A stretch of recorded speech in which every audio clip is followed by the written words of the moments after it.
Hello everybody, here we are today. I'm going to be talking about 6 NHL rivalries to watch out for this upcoming 2024-25 NHL season and getting into that. So before we get started, please make sure to subscribe if you're new to me or hockey, whatever the case may be. That being said, let's get on into it. So we're in the dog days of the NHL offseason and we're getting close to doing season previews, but you got to keep pumping out content, and I like making hockey content and hopefully you enjoy watching it. So I thought, what would be some rivalries that I think could get heated this year? And we picked 6, or I picked 6, and we did 4 divisional ones and then 2 extra ones. So the first one we're going to be talking about here is in the Metro. It's going to be the New Jersey Devils against the New York Rangers. This one has a lot of history. I know 94 and 95, dating back to that period, there was a lot of bad blood as the Rangers ended up winning in 94. I believe they beat the Devils in the postseason on their way to winning the Cup. And then in 95, I think the roles got reversed as the Rangers got knocked out by the Devils. Could be completely wrong there. Either way, there is postseason history between the two. New Jersey has been able to have more success in recent years. I say recent, but in terms of winning championships, New York hasn't won since 94. The Devils won in 95, 2000, and 2003. Went to the Stanley Cup final in 2012. Of course, the Rangers went in 2014, but neither side was able to go on and win the Cup.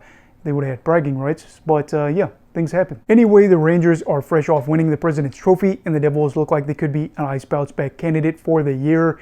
And I truly do feel like these two teams should be able to make it to the playoffs, and I'm hoping that maybe it's something where one is a 2 seed and one is the 3 seed. They aren't particularly fond of each other now anyway, and with them seeing each other a lot, being in the same division, and kind of renewing that rivalry with being in the playoffs against each other in, what was it, 2023? Ah yes, 2023. The bad blood is there, and both teams are going to be looking to compete for a championship. Both of these sides maybe aren't going to go out there and win it this year, but I'm hoping at the very least they meet in the playoffs and have just a nice 7-game series where there's some brawls, some beautiful goals, and a very passionate crowd for both of them, as we get to see whether or not this one lives up to the hype. As for another rivalry, we jump over to the Atlantic. We've got the Florida Panthers against the Tampa Bay Lightning, and this one is fun because 3 out of the past 5 championships have come between these two teams, 2020, 2021 being Tampa Bay, and then in 2024, of course, this past season, the Florida Panthers ended up picking up their first championship, and Florida has been blessed with some really, really good hockey for a while now. And seeing these two sides that have met in the playoffs in recent years, it is, like I've talked about before, a battle of big brother versus little brother. I have said before, I am, the oldest out of my family, and I've got my younger brother. He's 18, he's over 6 feet tall, he probably outweighs me by 50 pounds. I beat him when we arm wrestled last year. I'm 5'8", I'm like 175. I don't know how much longer I can keep doing this as I keep trying to hold out and I'm trying to work out to try to keep up with him. I think that's exactly what we're seeing here with Tampa Bay, as they are a side that's been able to win some championships and ended up going out and getting Jake Guentzel, or trading for his rights and signing him to a long-term extension, as well as the Hedman deal. Florida has been a team in recent years that has won the President's Trophy, has been back-to-back in the Stanley Cup final, so back-to-back Eastern Conference championships, and they just took out Tampa Bay in the playoffs. They met, I think, twice in the past 3 or 4 years in the postseason. There's a lot of bad blood. Two teams that can and will play physical. Florida will take a lot of penalties. They'll play aggressive if they want to. Tampa Bay has guys that will do that as well. They're bringing in a guy that's like Ryan McDonough. It's going to be coming back, and I'm just looking forward to seeing what this plays out to be this year. Do I think Tampa Bay is now in a spot where they can't necessarily beat Florida in the playoffs? Yes, I do, unless Florida is dealing with a lot of injuries. However, I am looking for, again, what we saw with the Rangers and the Devils, big brawls, beautiful goals, and just passionate crowds at both of their stadiums, and just seeing maybe the potential for the Stanley Cup to be on the line in this series. Do I think that's necessarily going to be the case for Tampa Bay? No. I do feel like their window has closed. I've already talked about that in another video, but you better believe if these two are playing in the playoffs, I'm going to be watching. And then we jump over to the Central, and we could see two teams that are towards the bottom of the division. And this one is fun because there is a lot of bad blood. Historically, you have the Chicago Blackhawks and the St. Louis Blues. St. Louis should be the better team by the end of the year, but Chicago looks like it could be an improved side that is brought in pieces to try to take a step forward, as they have, again, brought in Teuvo Teravainen and some other names to try to be better. Now, St. Louis, are they going to be a playoff team? I'm sure Blues fans are going to hope for that to be the case. We've covered the Blues in 2 videos here recently, talking about how they were a weird side.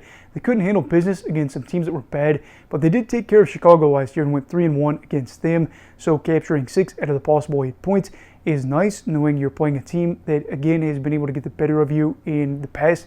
won 3 championships, but you were able to back it up with one of your own.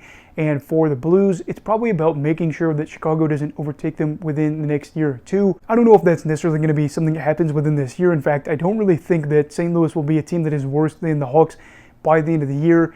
But you could be looking in the rearview mirror a little bit and seeing a team that is getting closer and closer and closer to you.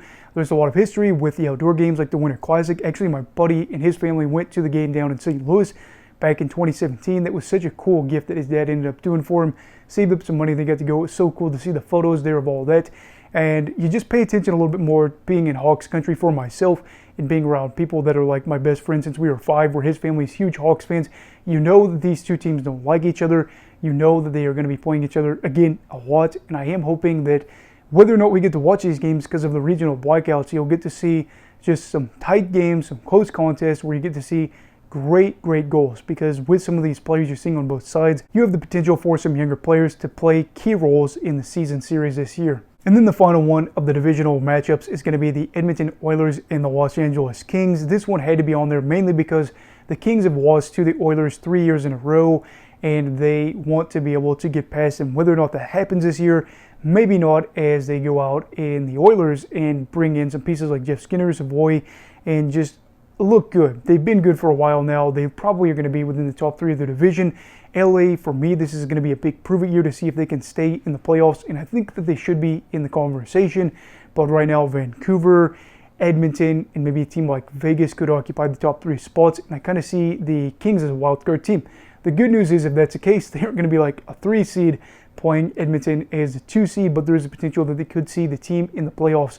And I think they'd probably want it to be the case. And while at this point in the game, I do think that the Oilers just have too much firepower for the Kings to be able to handle, you will see in points in the course of sports history some teams that have been beat badly before by other teams that are truly underdogs and probably shouldn't win. One year able to get lucky and find a way to make it happen, or they just get some breaks to happen and go their way. I don't even know if these two teams will be in the postseason at the same time this year, but I really and truly hope that they do meet again, and maybe this time Edmonton able to pull off the upset and get the job done. That way they can say, oh, we got it done, because if they lost for the 4th straight year in a row, LA fans might just travel up to Edmonton and do something a little bit drastic, and I hope that that's not the case.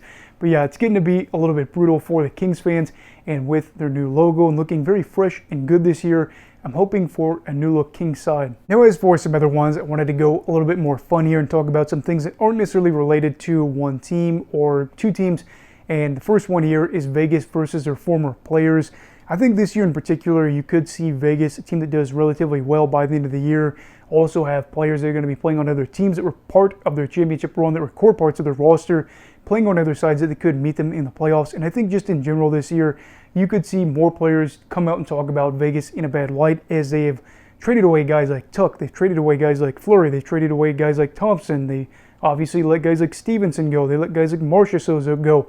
There's just multiple players that they will let go in order to try to keep the team being competitive and relevant, but also over the years, more and more guys are dispersing on other teams and have the potential to run into Vegas. And I want there to be a little bit of bad blood. I want there to be some stuff where, legacies and names get smeared a little bit, where they're like, oh, I don't like this guy because of this. And, maybe he wasn't as hard of a worker as I am. Not anything too dramatic, but just enough to keep the headlines going a little bit, and maybe to get things to be chippy come playoff time if they're able to meet, or in the regular season. I think a lot of these players do truly care about Vegas and the fan base and some of the guys that are still on the roster and just the organization, but they probably aren't happy about how they ended up leaving the team.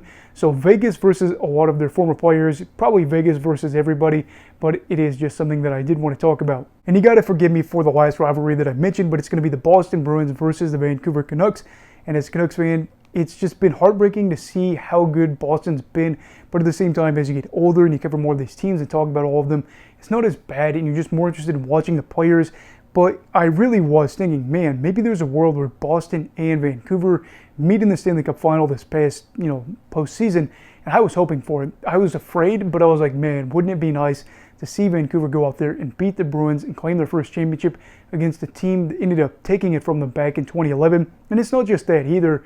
They have players that will get under other teams' skin, but also you have guys like Lindholm that played with Vancouver that's now in Boston. You have DeBrusk that is now, of course, a Vancouver Canuck. Just a lot of crossover with some of these players, and maybe, again, potential for some bad blood to spew over where they talk badly about certain players or coaches. and just make things a little bit more interesting every single time that the Bruins and the Canucks play each other this year.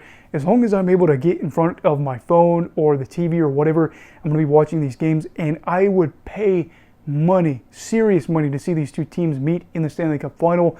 Probably won't happen, but two sides ended up nearly winning the division. Vancouver did last year, Boston nearly did this past season as well, and could very well be two teams that go on deep runs this year. Maybe, maybe not. But anyway, those are just 6 rivalries that I wanted to talk about for this upcoming season and throughout a video that I thought was relatively entertaining. Maybe you didn't find it as entertaining as me, but I'm trying to pre-record some videos as I'm busier this week, and I thought, yeah, everybody loves rivalries, and these are some ones that could get a little bit juicy this year. So anyway, what are some rivalries that you think could be good this season? Let me know down below in the comments. Also, please make sure to like this video if you enjoyed it, and subscribe if you're new. Everybody stay safe, have a great night, and you go hockey, alright. Goodbye, Brigadiers and Brigadettes. This is your captain signing off. Have a great night.